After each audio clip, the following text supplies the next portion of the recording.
indigenous issues. I am Xelup, Director General for the National Association for the Advancement of Indigenous People, located in Northeast Indian Country, America. NAAIP is a United Nations registered IPO and was established by recognized and unrecognized Aboriginal and Native Americans, along with signatories foreign and domestic. I'm thankful for this opportunity, Honorable Chair. On the topic of Indigenous peoples' agenda addressing the first 6 steps, as I'm calling them, Indigenous peoples must first be recognized by colonizing societies as members of the human family. And the process of recognition must come from the top of societal leadership.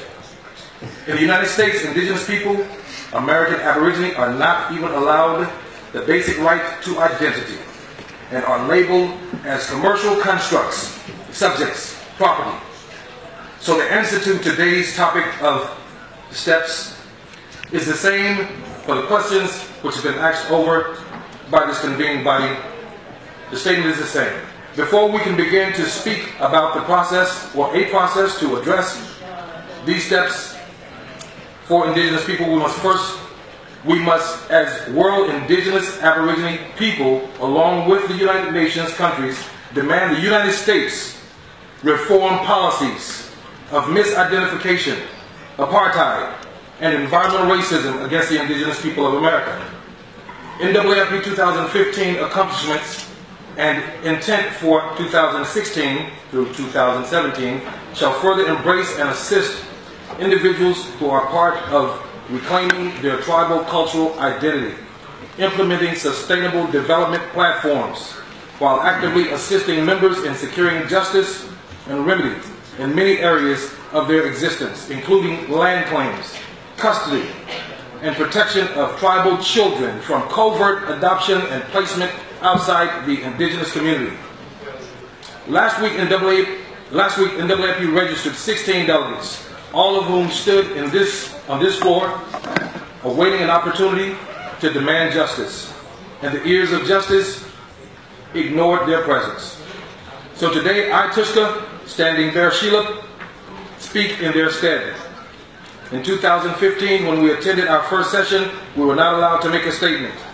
So this year we brought NAAIP members from 12 different historical tribes from Northeast America, as well as tribal leaders from Puerto Rico and the Dominican Republic, to help in making a visual statement. It is unfortunate that we must attend this forum to visually show and say to the world, we, the dark Aborigine of America, are still here.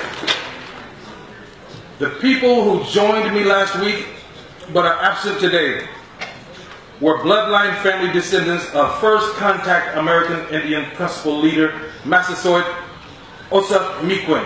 Massasoit Osa Miquin signed the first treaty with King James, allowing the Europeans access to the lands of America. Today, by order of royal decree from Sagamore William Winds of Thunder Guy, the Treaty of King James and the Massasoit is hereby rescinded. The direct descendants of the first contact Indigenous people in America are not allowed to be recognized as who they are, but instead are forced to accept methods of paper genocide, misclassification, and forced U.S. citizenship assimilated as African American and other false identities. The United States must allow Indigenous right to identity for the American Aborigine. The United States, being primary creator of the United Nations Charter in 1945, must be encouraged by the member nations and supporters of the United Nations to change its racist policies. These policies have continued to violate the rights of millions of ignored and misclassified American Aborigine Indigenous people. We are not killed in the woods and forests like the people of West Papua or Brazil. We are killed in the streets in broad daylight, and nothing is done about the killings in the street in broad daylight.